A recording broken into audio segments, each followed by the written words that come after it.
Hello everybody, and welcome back to Story Time. It has been quite a while since I've read a story to y'all, so I thought today we'd dive back into it, and I'm going to be reading The Little Mermaid. Far out in the ocean, the water is as blue as the petals of the loveliest cornflower, and as clear as the purest glass. But it is very deep, too.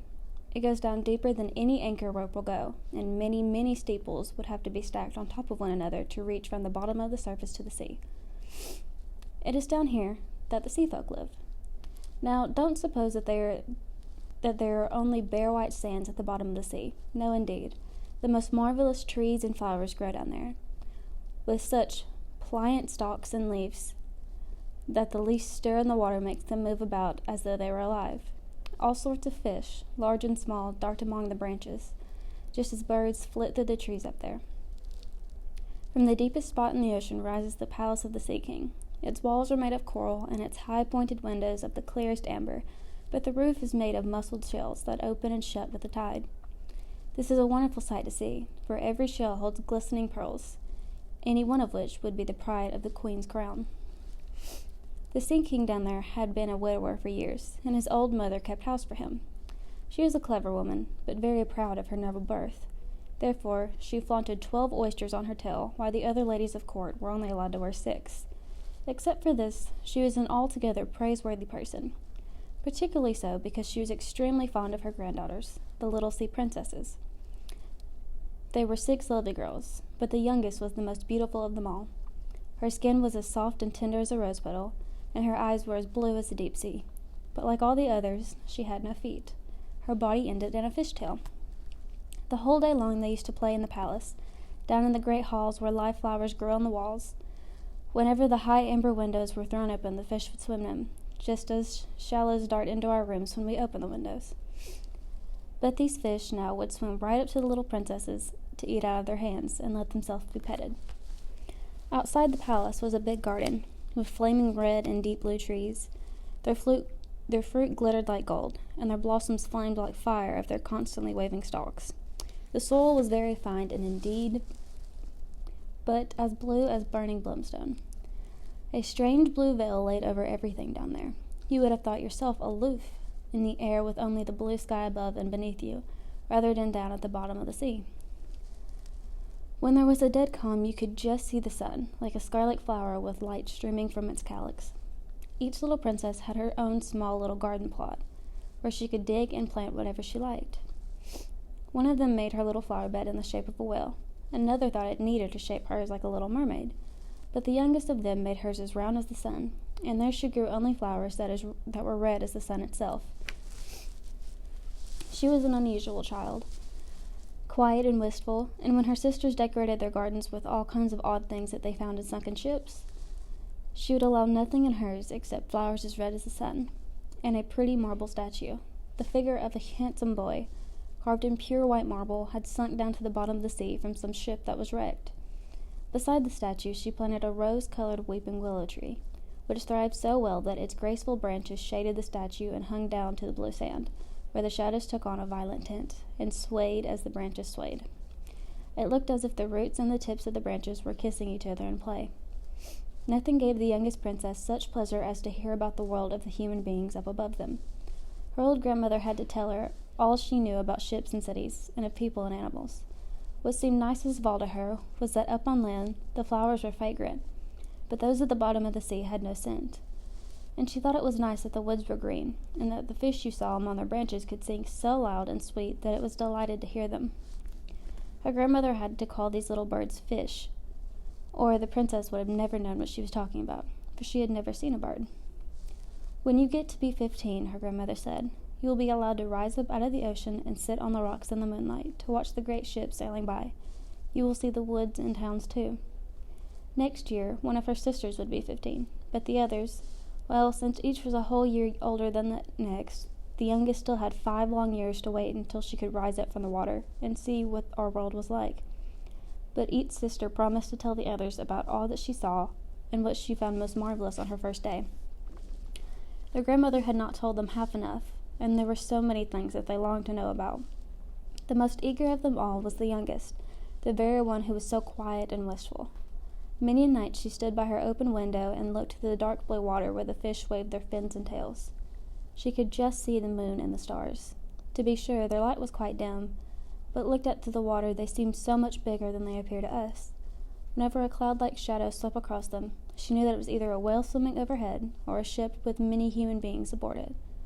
Little did they dream that a pretty young mermaid was down below, stretching her white arms up toward the keel of their ship. The eldest princess had her 15th birthday, so now she received permission to rise up out of the water. When she got back, she had 100 things to tell her sisters about, but the most marvelous thing of all, she said, was to lie on a sandbar in the moonlight, when the sea was calm, and to gaze at the large city on the shore, where the lights twinkled like hundreds of stars, to listen to music, to hear the chatter and clamor of carriages and people, to see so many church towers and spires, and to hear the ringing bells. Because she could not enter the city, that was just what she most dearly longed to do. Oh, how intently the youngest sister listened. After this, whenever she stood at her open window at night and looked up to the dark blue waters, she thought of that great city, with all of its clatter and clamor, and even fancied that in these depths she could hear church bells ring. The next year, her second sister had permission to rise up to the surface and swim wherever she pleased. She came up just as sunset, and she said that this spectacle was the most marvelous sight that she had ever seen. The heavens had a golden glow, and as for the clouds, she could not find words to describe their beauty. Splashed with red and tinted with violet, they sailed over her head. But much faster than the sailing clouds were the wild swans in a flock. Like a long white veil trailing above the sea, they flew towards the setting sun. She too swam toward it, but down it went, and all the rose-colored glow faded from the sea and sky. The following year, her third sister ascended, and as she was the boldest of them all, she swam up a broad river that flowed into the ocean. She saw glorious green, vine-colored hills. Palaces and manor houses could be glimpsed through the splendid woods. She heard all the birds sing, and the sun shone so brightly that often she had to dive under the water to cool her burning face. In a small cove, she found a whole school of mortal children paddling about in the water quite naked. She wanted to play with them, but they took fright and ran away. Then along came a little black animal. It was a dog, but she had never seen a dog before. It barked at her so ferociously that she took fright herself and fled to the open sea. But never could she forget the splendid woods, the green hills, and the nice children who could swim in the water, although they didn't wear fishtails. The fourth sister was not so venturesome. She stayed far out among the rough waves, which she said was a marvelous place. You could see all around you for miles and miles, and the heavens up above you were like a vast dome of glass. She had seen ships, but they were so far away that they looked like seagulls. Playful dolphins had turned somersaults, and monstrous whales had sprouted water through their nostrils, so that it looked as if hundreds of fountains were playing all around them. Now the fifth sister had her turn. Her birthday came in the winter time, so she saw things that none of the others had seen. The sea was a deep green color, and enormous icebergs drifted about. Each one glistened like a pearl, she said. But they were more lofty than any church steeple built by man. They assumed the most fantastic shapes, and sparkled like diamonds. She had seated herself on the largest one, and all the ships that came sailing by sped away as soon as the frightened sailors saw her, there with her long hair blowing in the wind. In the late evening, clouds filled the sky. Thunder cracked, and lightning darted across the heavens. Black waves lifted those great bergs of ice on high, where they were flashed when the lightning struck. On all the ships, the sails were reefed, and there was fear and trembling. But quietly she sat there, upon her drifting iceberg, and watched the blue fork of lightning strike the sea. Each one of her sisters took delight in the lovely new sights when she first rose up to the surface of the sea. But when they became grown-up girls, who were allowed to go wherever they liked, they became indifferent to it. They had become homesick, and in a month they said there was no place like the bottom of the sea, where they felt so completely at home. On meeting evening, the older sisters would rise to the surface arm in arm, all 5 in a row. They had beautiful voices, more charming than those of any mortal beings. When a storm was brewing and they anticipated a shipwreck, they would swim before the ship and sing most seductively of how beautiful it would be at the bottom of the ocean, trying to overcome the prejudice that the sailors had against coming down to them. But people could not understand their song, and mistook it for the voice of the storm. Nor was it for them to see the glories of the deep. When their ship went down, they were drowned, and it was as dead men that they reached the Sea King's palace. On the evenings when the mermaids rose to the water like this, arm in arm, their youngest sister stayed behind all alone, looking after them and wanting to weep, But a mermaid has no tears, and therefore she suffers so much more. "Oh, how I do wish I were 15, she said. "I know I shall love the world up there, and all the people who live in it." And at last, she too came to be 15. "Now I'll have you off my hands," said her grandmother, the old queen dowager. "Come, let me adorn you like your sisters." And the little maid's hair she put a wreath of white lilies, each petal of which was formed from half a pearl. And the old queen let 8 big oysters fasten themselves to the princess' tail, as a sign of her high rank. "But that hurts," says the little mermaid. "You must put up with a great deal to keep up appearances," her grandmother said. Oh, how gladly she would have shaken off these decorations, and laid aside this cumbersome wreath. The red flowers in her garden were much more becoming to her, but she didn't dare make any changes. "Goodbye," she said, and up she went through the water, as light and as sparkling as a bubble. The sun had just gone down when her head rose above the surface, but the clouds still shone like golden roses, and in the delicately tinted sky sparkled the clean gleam of the evening star. The air was mild and fresh, and the sea unruffled. A great 3-monster lay in view, with only one of its sails set, for there was not even a whisper of a breeze, and the sailors idled about in the rigging and on the yards. There was music and singing on the ship, and as night came on, they lighted hundreds of such brightly colored lanterns that one might have thought the flags of all nations were swinging in the air. The little mermaid swam right up to the window of the main cabin, and each time she rose with the swell she could peep in through the clear glass panes at the crowd of brilliantly dressed people within. The handsomest of all was the young prince with big dark eyes. He could not be more than 16 years old. It was his birthday, and that was the reason for all the celebration. Up on deck the sailors were dancing, and when the prince appeared among them, 100 or more rockets flew through the air, making it as bright as day. These startled the little mermaid so badly that she ducked under the water, but as soon as she peeped up again, and then it seemed as if all the stars in the sky were falling around her. Never had she seen such fireworks. Great suns spun around, splendid firefish floated through the blue air, and all these things were mirrored in the crystal clear sea. It was so brilliantly bright that you could see every little rope on the ship, and the people could be seen distinctly. Oh, how handsome the young prince was! He laughed, and he smiled, and he shook people by the hand, while the music rang out in the perfect evening. It got very late, but the little mermaid could not take her eyes off the ship and its handsome prince. The brightly colored lanterns were poured out.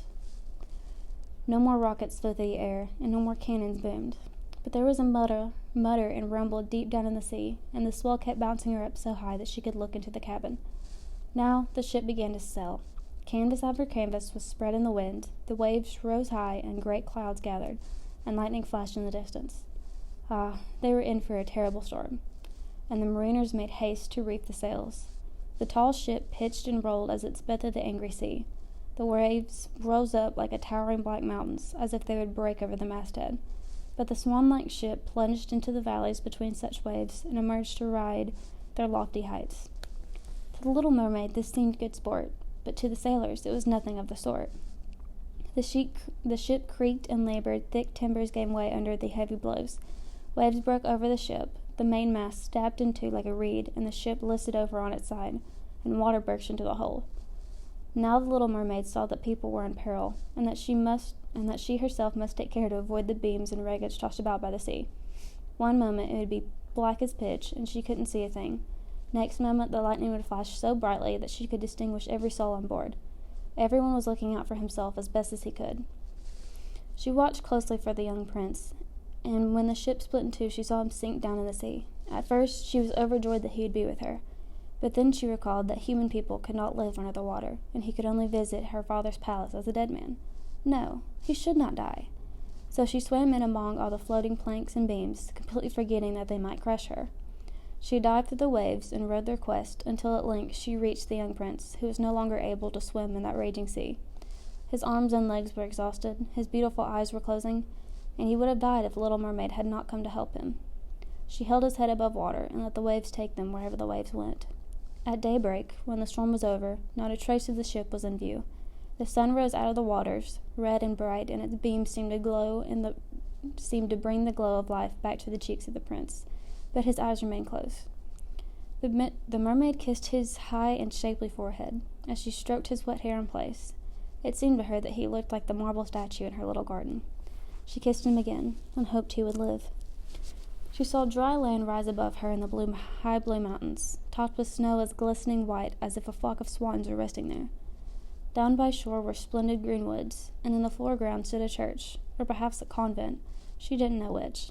But anyway, it was a building. Orange and lemon trees grew in its garden, and tall palm trees grew beside the gateway. Here the sea formed a little harbor, quite calm and very deep. Fine white sand had been washed up below the cliffs, and she swam there with a handsome young prince, and stretched him out on the sand, taking special care to pillow his head up high in the warm sunlight.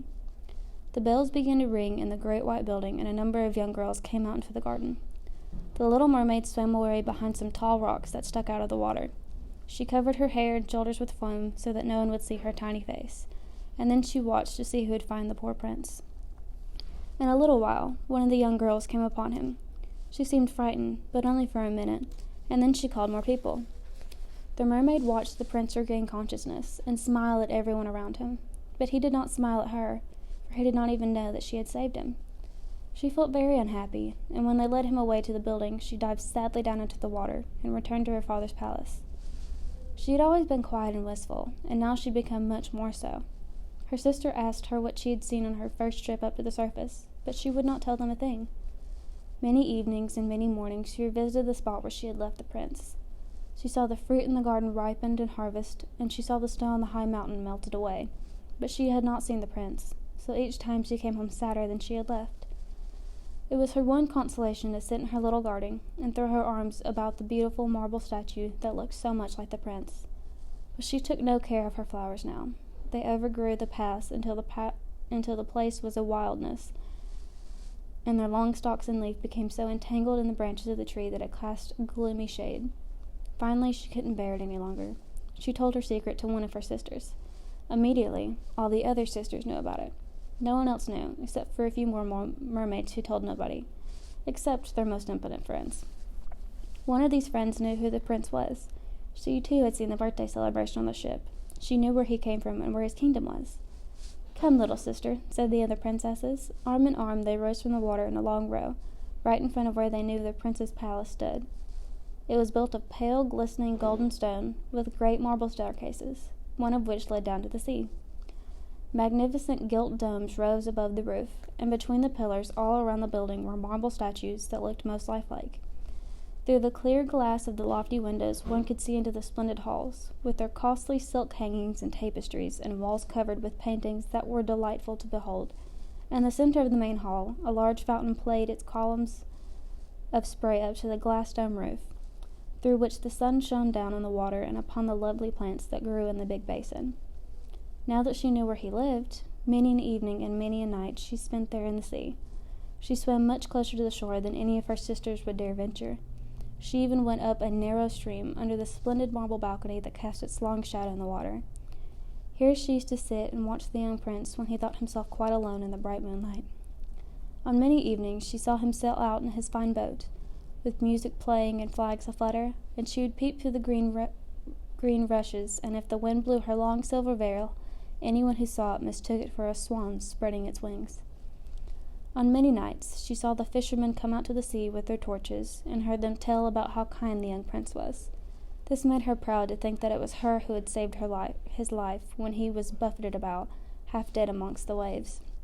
And she thought of how softly his head had rested on her breast, and how tenderly she had kissed him, though he knew nothing of this, nor could he even dream of it. Increasingly, she grew to like human beings, more and more. She longed to live among them. The world seemed so much wider than her own, for they could skim across the sea in ships, and mount into lofty peaks high over the clouds, and their lands stretched out in woods and fields farther than the eye could see. There was so much she wanted to know. Her sisters could not answer all of her questions, so she asked her old grandmother who knew about the upper world, which is what she said was the right name for countries above the sea. "If men aren't drowned," the little mermaid asked, "do they live on forever? Don't they die as we do down here in the sea?" "Yes," the old lady said, "they too must die, and their lifetimes are even shorter than ours. We can live to be 300 years old. But when we perish, we turn into mere foam on the sea, and haven't even a grave down here among our dear ones. We have no immortal soul, no life thereafter. We are like green seaweed. Once cut down, it never grows again. Human beings, on the contrary, have a soul that lives forever. long after their bodies have turned to clay. It rises through thin air up to the shining stars, just as we rise to the water to see the lands on the earth. So men rise up to beautiful places unknown, which we shall never see. Why weren't we given an immortal soul? The little mermaid sadly asked. I would gladly give up my 300 years if I could be a human being only for a day, and later share in that heavenly realm. You must not think about that, said the old lady. We fare much more happily and much better off than the folk up there. Then I must also die and float as foam upon the sea, not hearing the music of the waves, and seeing neither the beautiful flowers nor the red sun? Can't I do anything at all to win an immortal soul? No, the grandmother answered, not unless a human being loved you so much that you meant more to him than his father and mother. If his every thought and his whole heart clave to you, so that he would let a priest join his right hand to yours, and would promise to be faithful here and throughout all eternity, then his soul would dwell in your body, and you would share in the happiness of mankind. He would give you a soul and yet keep his own, but that can never come to pass. The very thing that is your greatest beauty here in sea, your fishtail, would be considered ugly on land. They have such poor taste that to be thought beautiful, there you have to have two awkward props that they call legs. The little mermaid sighed and looked unhappily at her fishtail. Come, let us be happy, the old lady said. Let us leap and bound through the 300 years that we have to live. Surely that is time and to spare, and afterwards we shall be glad enough to rise in our graves. We are holding a court ball this evening. This was a much more glorious affair than it is to ever be seen on earth. The walls and the ceiling of the great ballroom were made of massive but transparent glass. Many hundreds of huge rose-red and green grass shells stood on each side in rows, with the blue flames that burned at each shell illuminating the whole room and shining through the walls so clearly that it was quite bright in the sea outside. You could see the countless fish, great and small, swimming towards the glass walls. On some of them, the scales gleamed purplish red, while others were silver and gold. Across the floor of the hall ran a wide stream of water, and upon this the mermaids and mermen danced to their own enchanting songs. Such beautiful voices are not to be heard among the people who live on land. The little mermaid sang more sweetly than anyone else, and everyone applauded her. For a moment her heart was happy, because she knew she had the loveliest voice of all, in the sea or on land. But her thoughts soon strayed to the world up above. She could not forget the charming prince, nor her sorrow that she did not have an immortal soul like his. Therefore she stole out of her father's palace, and while everything there was song and gladness, she sat sadly in her own little garden.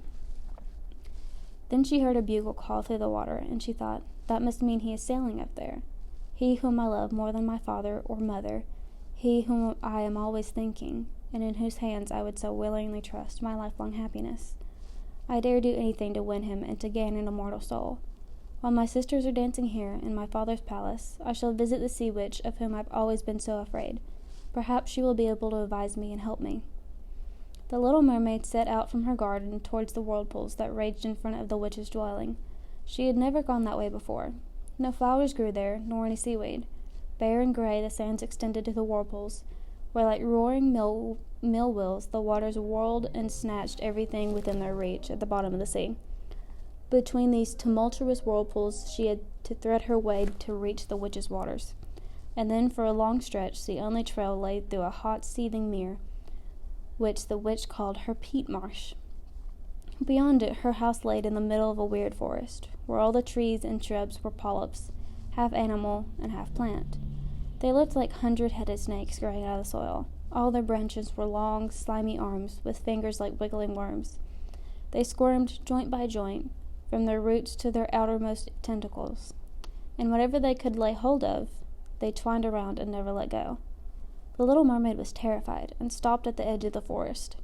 Her heart thumped with fear, and she nearly turned back, but then she remembered the prince, and the souls that men have, and she summoned her courage. She bound her long flowing locks closely about her head so that the polyps could not catch hold of them, folded her arms across her breast, and darted through the water like a fish, in among the slimy polyps that stretched out their writhing arms and fingers to seize her. She saw that every one of them held something that it had caught with its hundreds of little tentacles, and to which it clung as with strong hoops of steel. The white bones of men who had perished at sea and sunk to these depths could be seen in the polyps' arms.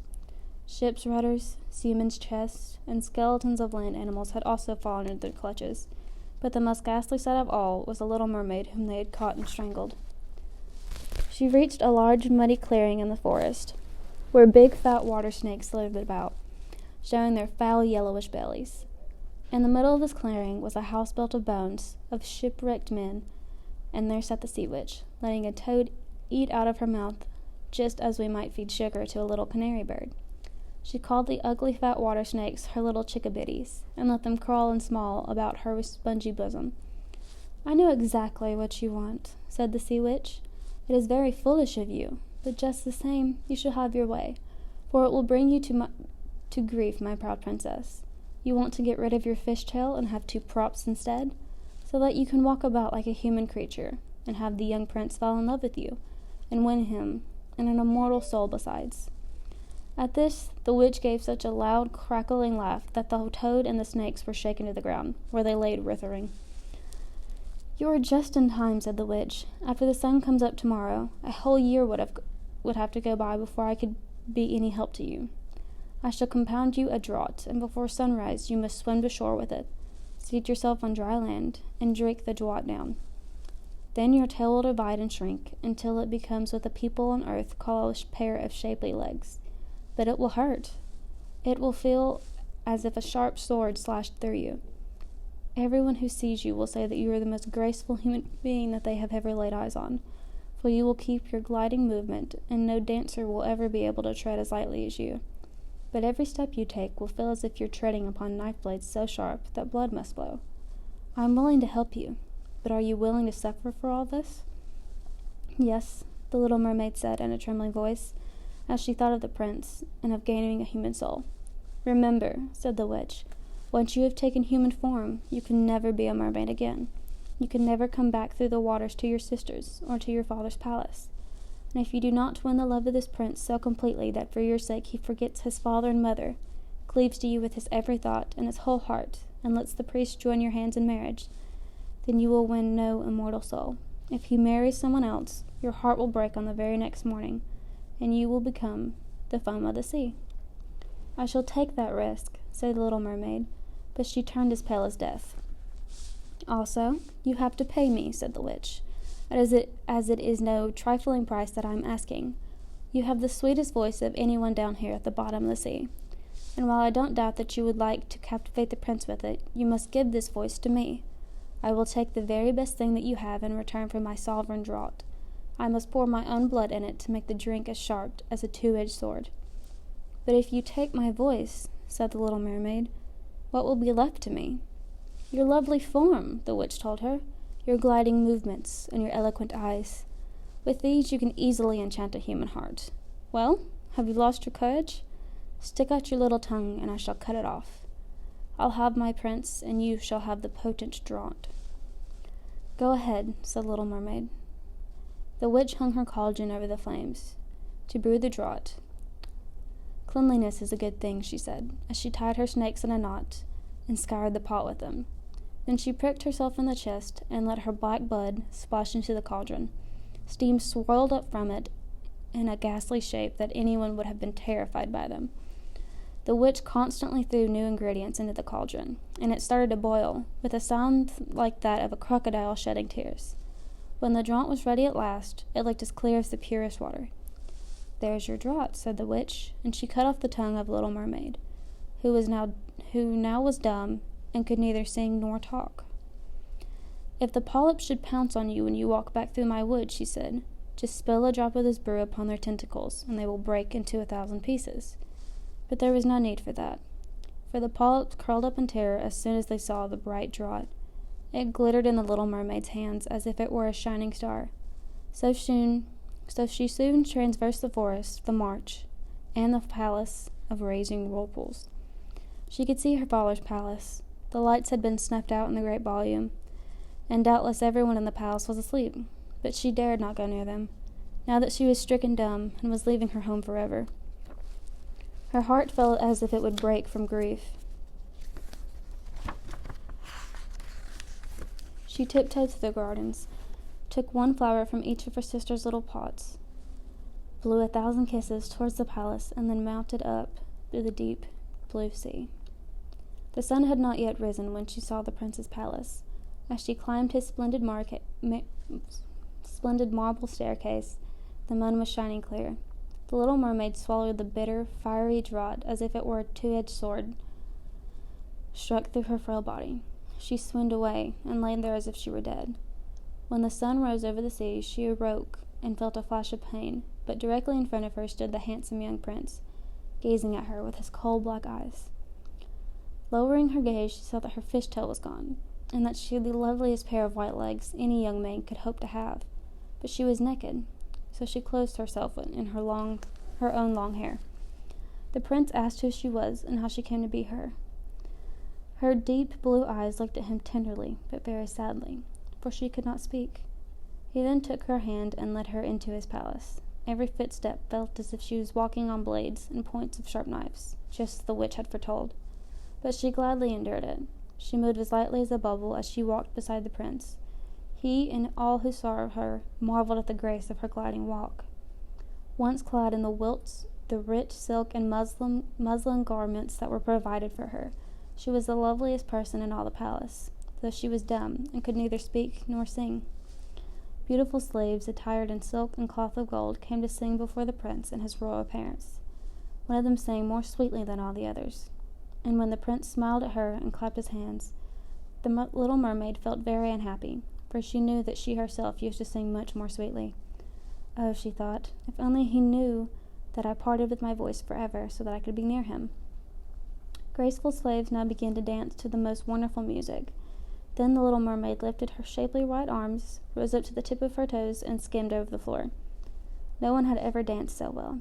Each movement set off her beauty to better and better advantage, and her eyes spoke more directly to the heart than any of the singing slaves could do. She charmed everyone, especially the prince, who called her his darling, dear little foundling. She danced time and again, even though every time she touched the floor, she felt as if she was treading on sharp-edged steel. The prince said that he would keep her with him always, and that she was to have a velvet pillow to sleep on outside his door. He had a page suit made for her, so that she could go with him on horseback. They would ride through the sweet-scented woods where the green boughs brushed her shoulders and where the little birds sang among the fluttering leaves. She climbed up high mountains with the prince, and though her tender feet bled so that all could see, she only laughed and followed him on until they could see the clouds drifting far below, like a flock of birds in a flight to distant lands. At home in the prince's palace, while the others slept at night, she would go down the broad marble steps to cool her burning feet in the cold sea water, and then she would call those who lived beneath the sea.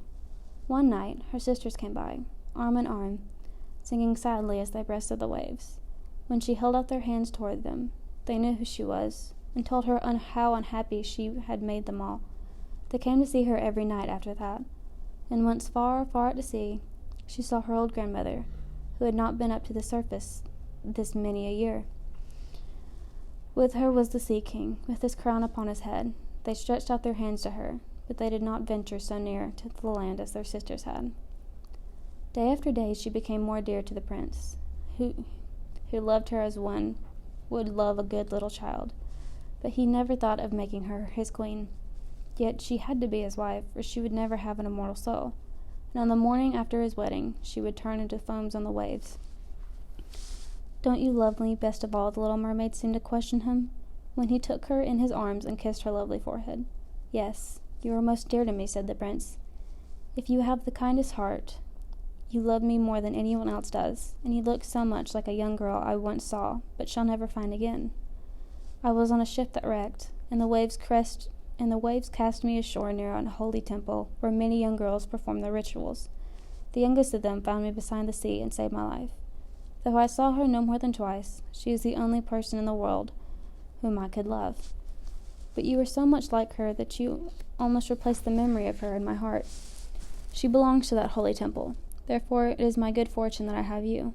We shall never part." Alas, he does not know it is I who saved his life, the little mermaid thought. I carried him over the sea to the garden where the temple stands. I hid behind the foam and watched to see if anyone would come. I saw the pretty maid he loves better than me. A sigh was the only sound of her deep distress, for a mermaid cannot cry. He says that the other maid belongs to the holy temple. She will never come out into the world, so they will never see each other again. It is I who will care for him, love him, and give all my life to him. New rumors arose that the prince was to wed the beautiful daughter of a neighboring king, and that it was for this reason that he was having such a superb ship made ready to sail. The rumors ran that the prince's real interest in visiting the neighborhood kingdoms was to see the king's daughter, and that he was to travel with a lordly routine. The little mermaid shook her head and smiled, for she knew the prince's thoughts far better than anyone else did. I am forced to make this journey, he told her. I must visit the beautiful princess, for this is my parents' wish. But they would not have me bring her home as my bride against my own will, and I can never love her. She does not resemble the lovely maiden in the temple as you do, and if I were to choose a bride, I would sooner choose you, my dear mute foundling with those telling eyes of yours. And he kissed her on the mouth, fingered her long hair, and laid his head against her heart, so that she came to dream of mortal happiness and an immortal soul. I trust you aren't afraid of the sea, my silent child, he said, as they went on board the magnificent vessel that was to carry them to the land of the neighboring king. And he told her stories of storms, of ships becalmed, of strange deep-sea fish, and of the wonders that divers have seen. She smiled at such stories, for no one knew about the bottom of the sea as well as she did. In the clear moonlight, when everyone except the man at the helm was asleep, she sat on the side of the ship, gazing down through the transparent water, and fancied that she could catch glimpses of her father's palace. On the topmost tower stood her old grandmother, wearing her silver crown and looking up at the keel of the ship through the rushing waves. Then her sisters rose to the surface, looked at her sadly, and wrung their white hands. She smiled and waved, trying to let them know that all went well and that she was happy. But along came the cabin boy, and her sisters dived out of sight so quickly that the boy supposed the flash of white he had seen was merely foam on the sea. The next morning, the ship came into the harbor of the neighboring king's glorious city. All the church bells chimed, and the trumpets were sounded from the high towers, while the soldiers lined up with flying banners and glittering bayonets. Every day had a new festivity, as one ball or levee followed another, but the princess was still to appear. They said she was being brought in from some faraway sacred temple, where she was learning every royal virtue, but she came at last. The little mermaid was curious to see how beautiful this princess was, and she had to grant that a much more exquisite figure than she had ever seen. The princess's skin was clear and pale, and behind the long dark lashes she had deep blue eyes, were smiling and devoted. "It was you," the prince said. "You're the one who saved me when I lay like a dead man beside the sea." He clasped the blushing bride of his choice in his arms. "Oh, I am happier than a man should be," he told his little mermaid. "My fondest dream, that which I never dared to hope, has come true. You will share in my great joy, for you love me more than anyone does." The little mermaid kissed his hand and felt her heart was beginning to break, for the morning after his wedding would be her dead and turn to watery foam. All the church bells rang out, and the heralds rode through the streets to announce the wedding. Upon every altar, the sweet-scented oils were burned in a costly silver lamp. The priests swung their censers, the bride and bridegroom joined their hands, and the bishop blessed their marriage. The little mermaid, clothed in silk and cloth of gold, held the bride's train, but she was deaf to the wedding march and blind to the holy ritual. Her thought turned on her last night upon earth, and on all she had lost in this world. That same evening, the bride and the bridegroom went aboard the ship. Cannons thundered and banners waved. On the deck of the ship, a royal pavilion of purple and gold was set up and furnished with luxurious cushions.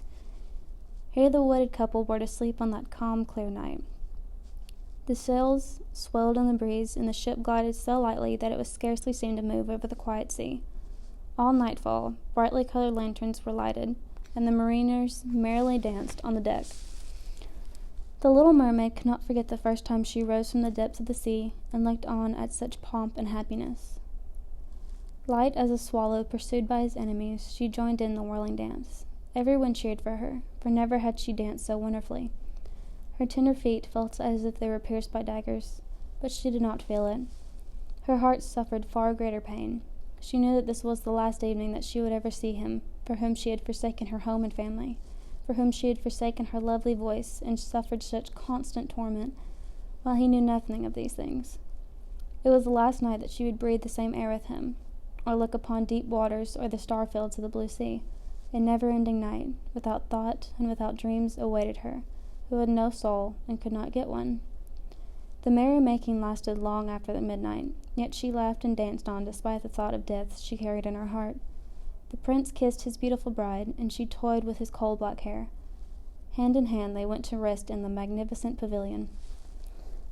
A hush came over the ocean. Only the helmsman remained on deck as the little mermaid leaned her white arms on the bulwarks and looked to the east to see the first red hint of daybreak, for she knew that the first flash of sun would strike her dead.